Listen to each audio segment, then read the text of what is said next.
يا ربنا اعترفنا بأننا اقترفنا وآننا أسرفنا على لظى أسرفنا يا ربنا اعترفنا بأننا اقترفنا وآننا أسرفنا على لظى أسرفنا. Bismillahirrahmanirrahim. Alhamdulillahirabbil alamin. Wassalatu wassalamu ala asyrafil anbiya'i wal mursalin wa ala alihi washabbihi ajma'in. Assalamualaikum warahmatullahi wabarakatuh. Waalaikumsalam. Alhamdulillah, bersyukur kita kehadrat Allah Subhanahu Wa Taala kerana dengan izin serta limpah kurnia daripadanya kita dapat bertemu lagi dalam gelanggang forum Qawaid Fiqhiyah yang mengupas tentang bagaimanakah konsep dan aplikasi kaedah-kaedah fiqh. Saya Muhammad Siddiqi bin Ruslim sebagai moderator anda pada petang ini. Kita sedia maklum bahawa dewasa ini kaedah fiqh telah banyak diaplikasikan di Malaysia dan para ulama di Malaysia sendiri menerima kaedah fiqh ini. Justru kaedah ini perlu dilihat dalam skop yang lebih terperinci jika ianya ingin diaplikasikan di dalam kehidupan seharian dan dijadikan ia sebuah hukum.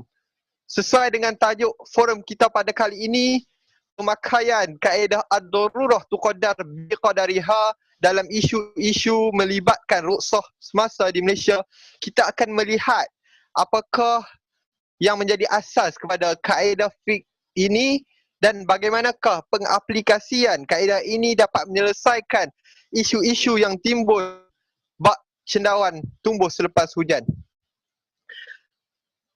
Sebelum mengupas tajuk ini dengan lebih mendalam, terlebih dahulu mari kita berkenalan dengan 4 orang ahli panel kita pada hari ini. Jangan ragu dan jangan risau kerana anda sememangnya tidak asing lagi dengan panel kita pada hari ini. Baiklah, di sebelah saya Muhammad Luqman Hakim bin Abdul Said yang merupakan panel pertama. Apa khabar saudara? Alhamdulillah, sihat. Okey, seterusnya panel kedua yang segak bergaya, saudara Luqman Azim bin Arba'in. Selamat datang saudara. Alhamdulillah, insyaAllah hujan kat sini. Dekat sini hujan, insyaAllah. Hujan rahmat. Okey. Yang di hujung sana nampak pemalu tapi bijak berkata-kata, saudara Adli bin Jaafar. Selamat datang juga buat saudara. Terima kasih.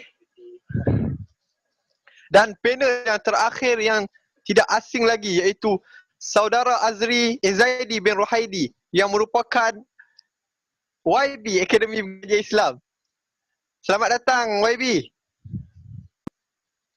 Alhamdulillah, terima kasih. Untuk pengetahuan semua, panel ini semuanya datang daripada bukan calang-calang orang. Mereka datang daripada Jabatan Syariah dan Pengurusan Muamalat. Sebelum saya menyimpang dengan lebih jauh, eloklah kita mulakan forum kita dengan alunan ayat Al-Quran dan hadis oleh panel yang pertama, Saudara Luqman Hakim. Silakan saudara. InsyaAllah. Bismillahirrahmanirrahim. Terima kasih diucapkan kepada saudara moderator kita yang sungguh kacak pada hari ini, saudara Siddiqi, yang saya tidak lupakan, kepada para panel yang amat saya sanjungi, serta tuan-tuan, puan-puan, para penonton yang amat saya kasihi sekalian. InsyaAllah.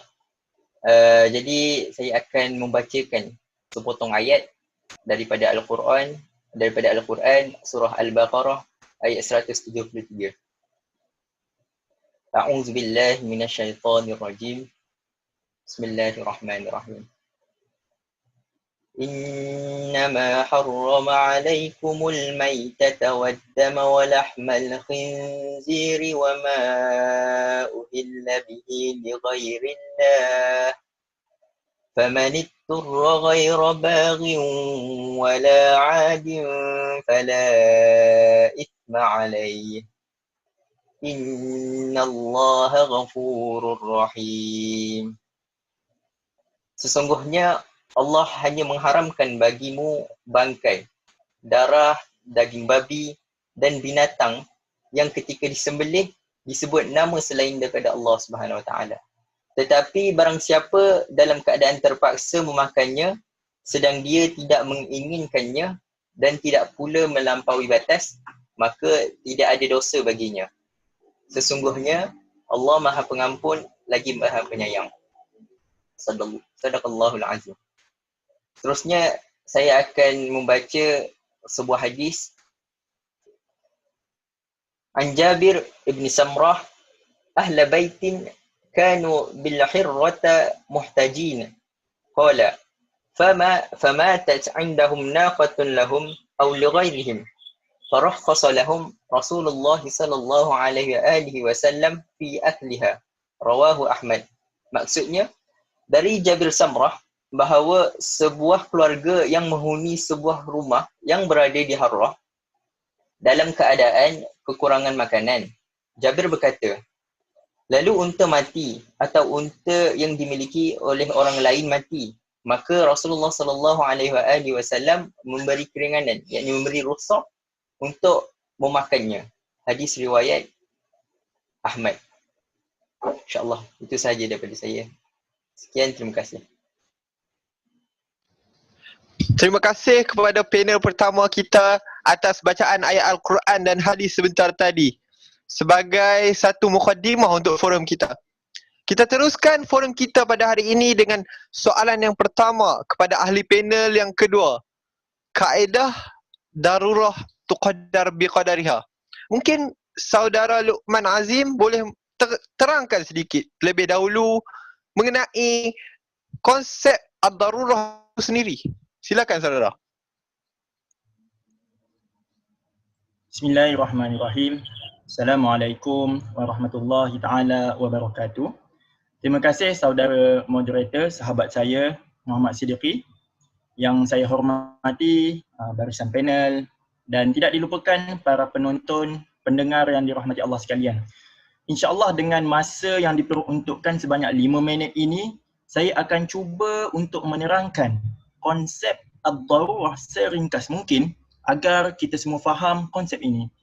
Jadi pertama sekali, sangat penting untuk kita faham dan kenal konsep ad-darurah terlebih dahulu sebelum kita mendengar dengan lebih mendalam kaedah yang akan dibincangkan pada petang ini, iaitu ad-darurah tuqaddar biqadariha.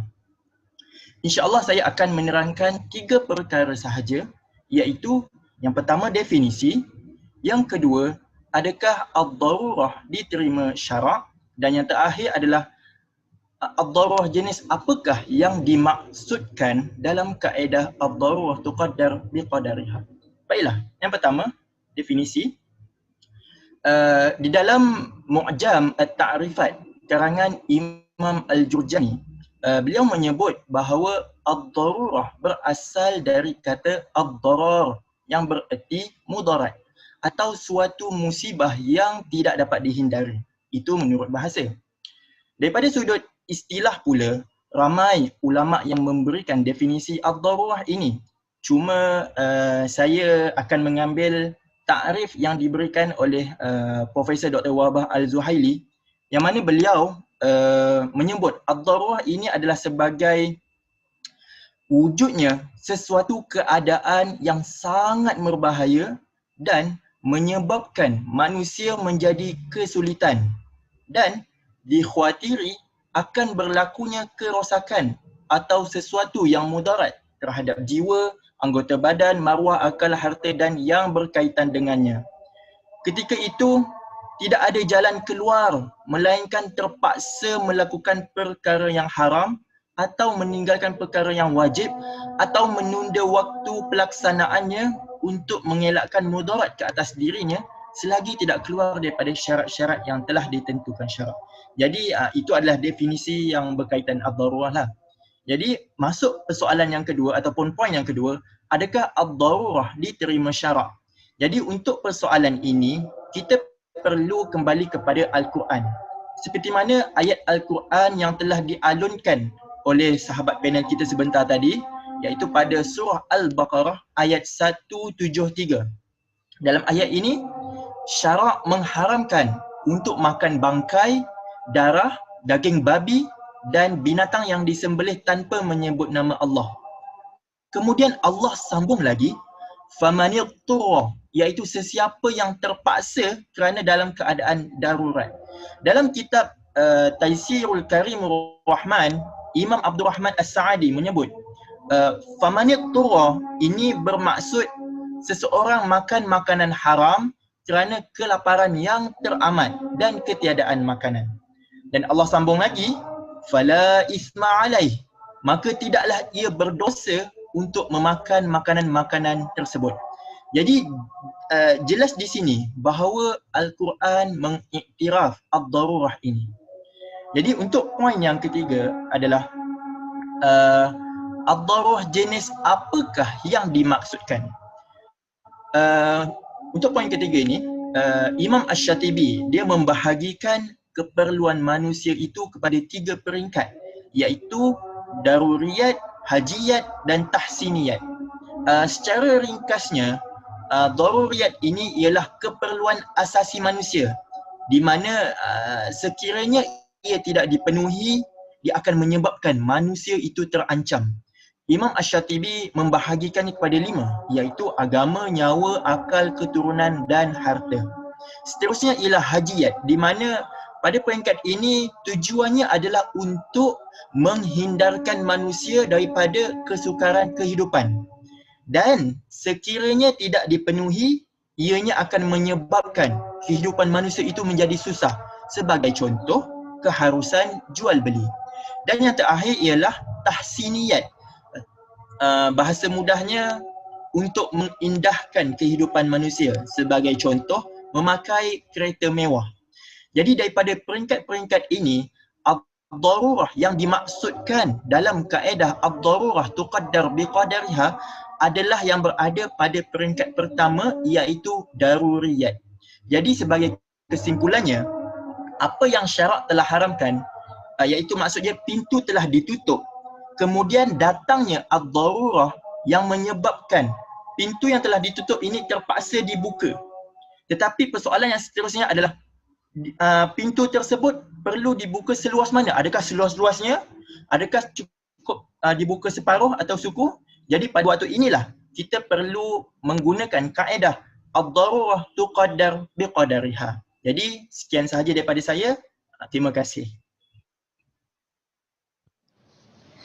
Terima kasih kepada panel kedua atas pandangan yang amat bernas sebentar tadi. Seperti yang diterangkan oleh saudara Luqman Azim, di mana kita apabila berada di dalam keadaan darurat, kita diharuskan untuk membuat apa yang diharamkan dan meninggalkan apa yang diwajibkan oleh syarak. Okey. Lanjutan dari penerangan Luqman Azim sebentar tadi, bolehkah saya meminta saudara Adli untuk mengupas dengan lebih lanjut tentang kaedah fiqh ad-darurah tuqaddar biqadariha ini? Silakan saudara Adli. Bismillahirrahmanirrahim. Assalamualaikum warahmatullahi wabarakatuh. Terima kasih kepada moderator kita Muhammad Sidki, kepada ahli-ahli panel dan rakan bicara sekalian, serta kepada para penonton dan pendengar sekalian insya-Allah. Sebelum menjawab persoalan moderator kita, saya akan menerangkan serba sedikit tentang kaedah fiqh yang berkaitan dengan darurat. Apabila berbicara tentang darurat ini, terdapat satu kaedah fiqh yang menjelaskan hukum yang berkaitan, iaitu kaedah ad-daruru yuzalu. Kaedah ini memberi maksud segala bentuk kemudaratan hendaklah dihapuskan sama ada yang telah berlaku ataupun yang belum berlaku. Ini bersumberkan kepada hadis Nabi SAW, la dararun wa la dirarun. Mafhumnya, tidak boleh untuk melakukan kemudaratan dan tidak boleh membalas kemudaratan. Kemudaratan ini, kemudaratan yang dimaksudkan dalam hadis ini seperti yang dijelaskan oleh saudara Luqman tadi, bahawa merupakan perkara-perkara yang memberikan kesusahan untuk mencapai kesejahteraan agama, nyawa, keturunan, akal dan harta. Di dalam Al-Quran juga terdapat ayat yang berkaitan dengan kaedah ini. Allah SWT telah berfirman dalam surah An-Nisa ayat 28. A'udzubillahi minasyaitonirrajim. Yuridullahu an yukhaffifa 'ankum wa khalaqal insanu dha'ifa. Allah hendak memberikan keringanan kepadamu dan manusia dijadikan bersifat lemah.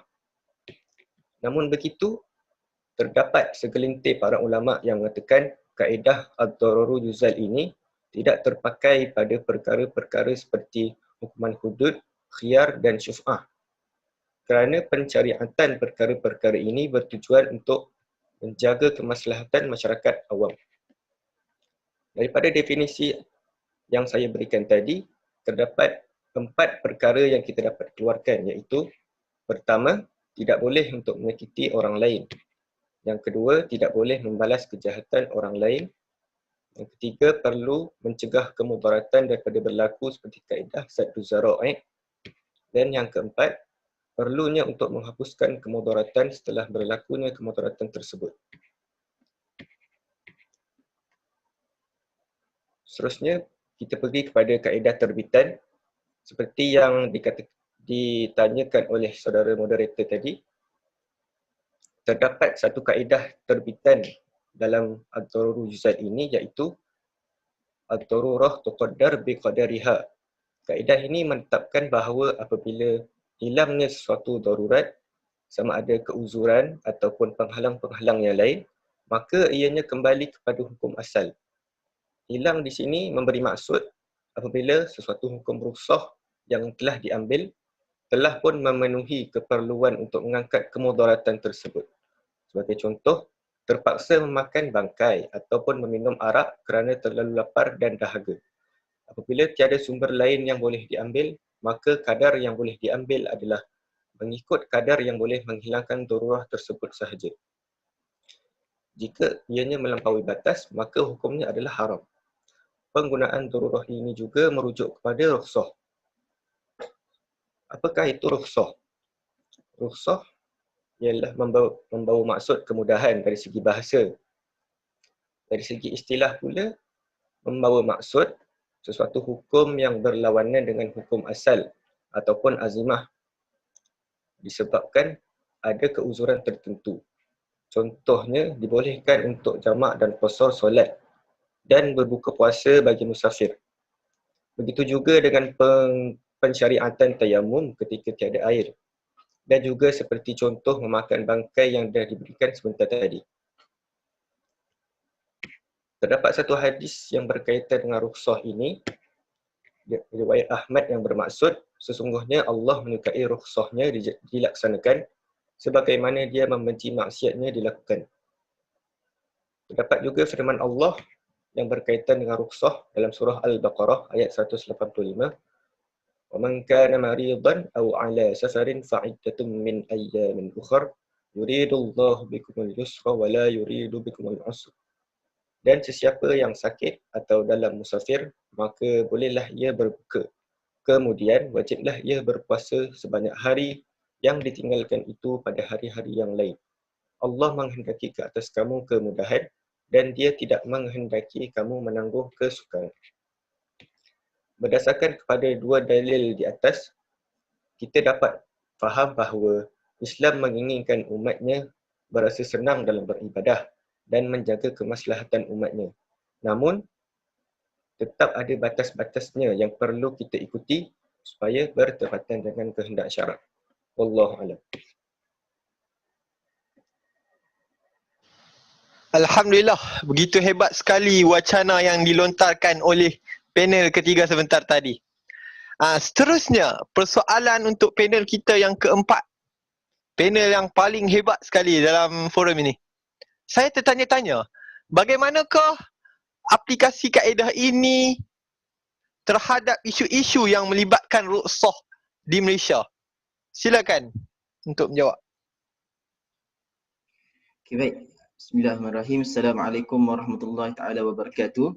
Terima kasih kepada saudara Muhammad Siddiqui moderator kita yang sungguh kacak bergaya pada hari ini. Yang saya hormati rakan-rakan panel yang lain dan yang saya kasihi para penonton, para pendengar yang setia bersama kami pada hari ini.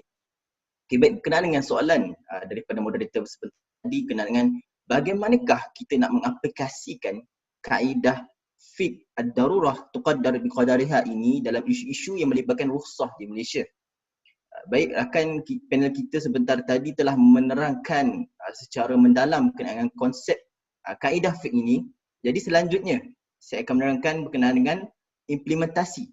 Jadi pengimplementasian ataupun pengaplikasian kaedah ad-darurah tuqaddar biqadariha ini sebenarnya adalah lanjutan ataupun kita boleh kata sinergi bersama kaedah fiqh yang satu lagi, iaitu ad-darurah tubihul mahzurat, yang bermaksud kemudaratan mengharuskan kepada perkara yang pada asalnya dilarang oleh syarak serta mengharuskan rukhsah. Baik, Profesor Dr. Wahbah Az-Zuhaili menyebutkan aplikasi hukum rukhsah yang perlu dipatuhi ketika darurat ini adalah terhad, tidak boleh digunakan sewenang-wenangnya serta terdapat beberapa piawaian yang perlu dipatuhi.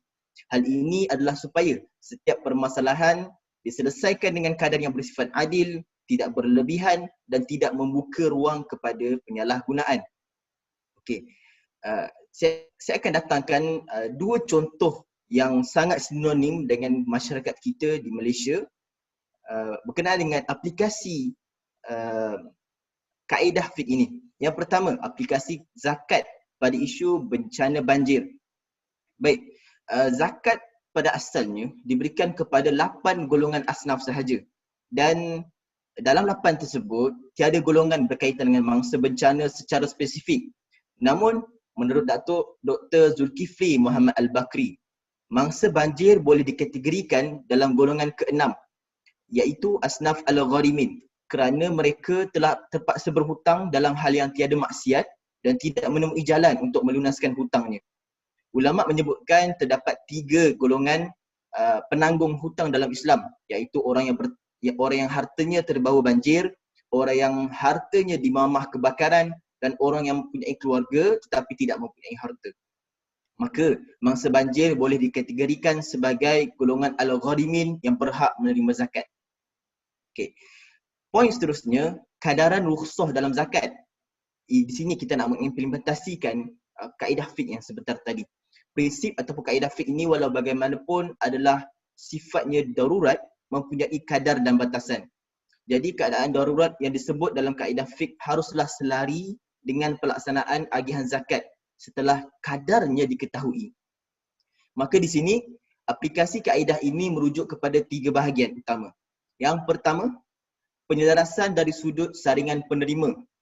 Di sini kembali kepada pihak pengurusan zakat dalam menentukan kelayakan mereka sebagai salah seorang asnaf zakat akibat dilanda banjir. Untuk pengetahuan sahabat-sahabat semua, tidak semua mangsa banjir menghadapi darurat yang sebenar seperti yang ditafsirkan oleh ulama, dan tidak semua mangsa yang terselamat terpaksa berpuasa kerana ketiadaan makanan. Jadi yang kedua, bahagian kedua, penyelarasan dari sudut pengurusan, iaitu pemantauan terhadap pengagihan barangan dan makanan sumbangan yang disalurkan oleh sebarang agensi kerajaan, badan bukan kerajaan dan agensi swasta. Bagi memelihara maslahat umum, sewajarnya pengurusan agihan ini sentiasa diambil berat untuk mengelakkan pembaziran, pertindihan bantuan atau bantuan yang berlebihan.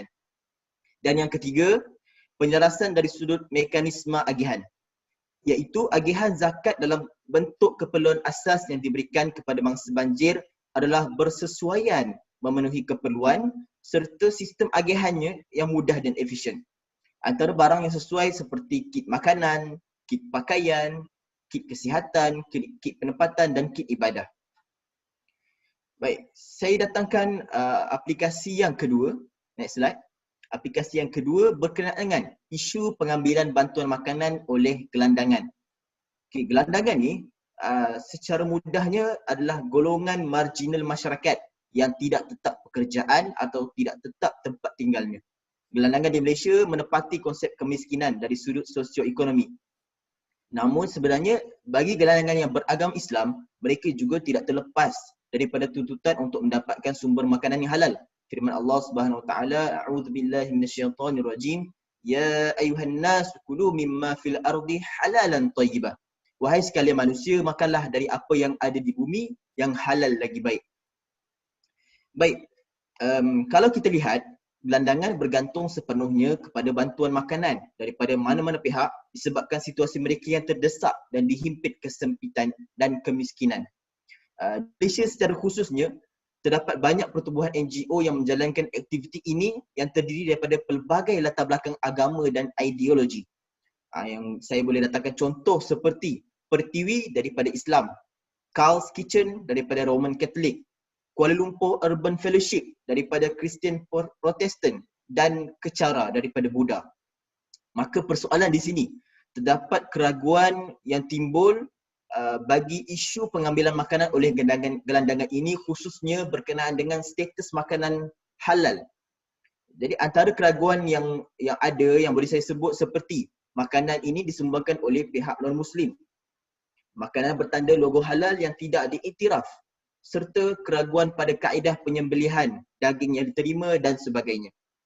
Secara umum, mukallaf yang berada dalam situasi menyukarkan pelaksanaan ibadah, misalnya akibat keuzuran dan darurat, maka diberikan rukhsah ke atas mereka sebagai keringanan daripada bebanan tersebut. Ibn Rushd menyebutkan bahawa jika terjadinya darurat hingga sukar mendapatkan makanan yang halal, maka tiada khilaf dalam membenarkan mereka untuk mengambil makanan yang haram, apatah lagi yang syubhah. Baik, berkenaan dengan kaedah fiqh kita bahaskan pada hari ini, ad-darurah tuqaddar biqadariha, terdapat batasan rukhsah dalam pengambilan makanan yang meragukan oleh gelandangan. Antara yang boleh saya sebutkan adalah membataskan kadar rukhsah yang diberikan secara minimum atau pada kadar yang dapat memberikan sedikit tenaga serta tidak boleh berlebihan sehingga mencapai tahap terlampau kenyang. Menurut Al-Qurtubi, harus mengambil makanan halal yang disediakan oleh non-Muslim walaupun tidak diketahui. Al-Qurtubi pula dalam salah satu huraiannya menjelaskan bahawa diharuskan kepada Muslim untuk mengambil makanan pemberian non-Muslim dengan syarat bekas tersebut tidak mengandungi sebarang unsur najis dan tidak dinyatakan kandungannya tidak halal. Adapun jika makanan bantuan tersebut tidak halal serta tiada sumber alternatif yang lain untuk mendapatkan makanan yang halal, maka dia harus untuk mengambilnya. Sekadar menghilangkan darurat keluarga.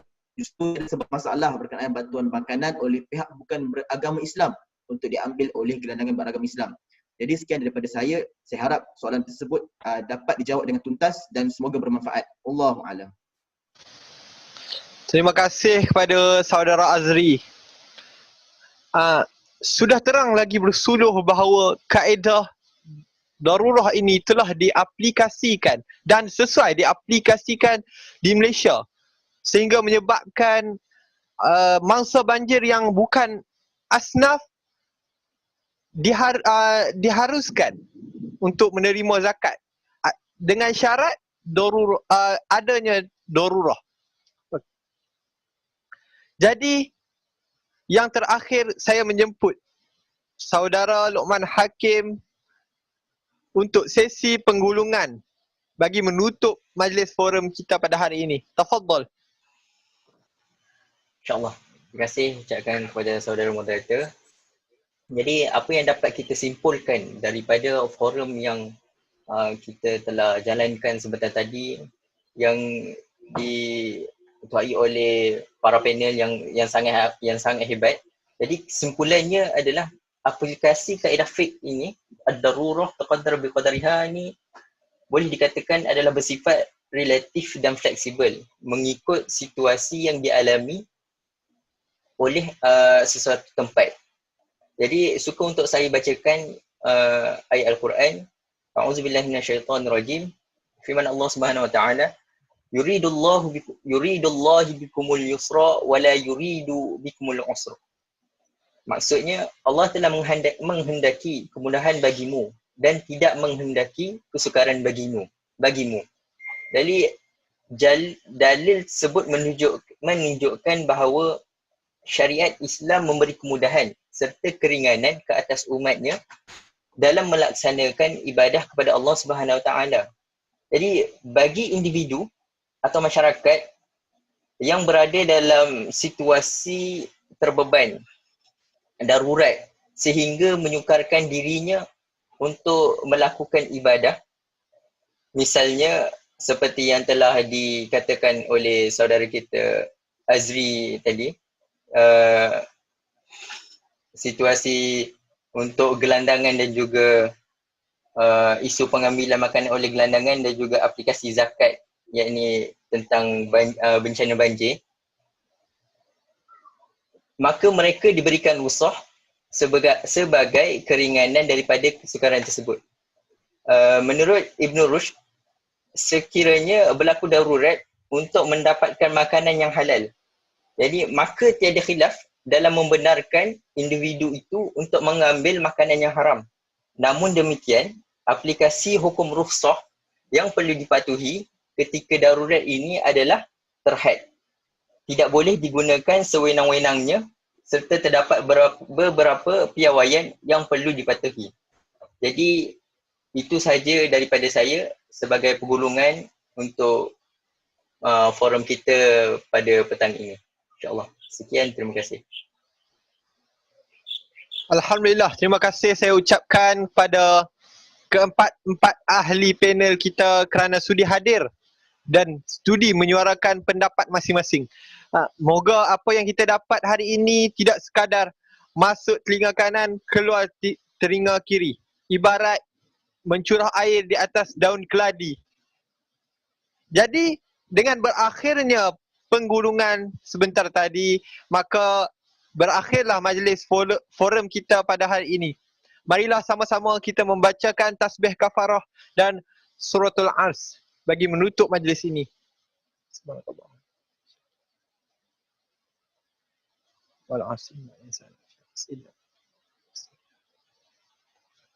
Assalamualaikum warahmatullahi wabarakatuh. Waalaikumsalam warahmatullahi wabarakatuh.